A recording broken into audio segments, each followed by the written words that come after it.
Hey everyone, today I'm going to show you how to install Samsung messages on Samsung Galaxy S25 Ultra. So simply you just choose two different way, Samsung Store or Play Store.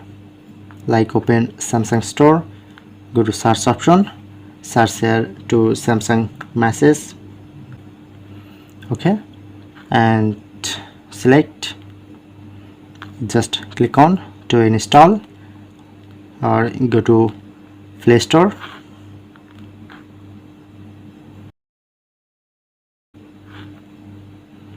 and select from here, okay, click on to install and it's installing.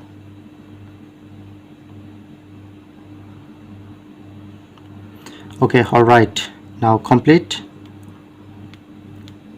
So look here, press on to open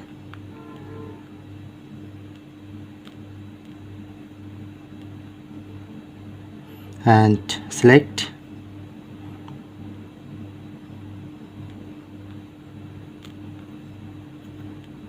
So that's it, that's how you can do it.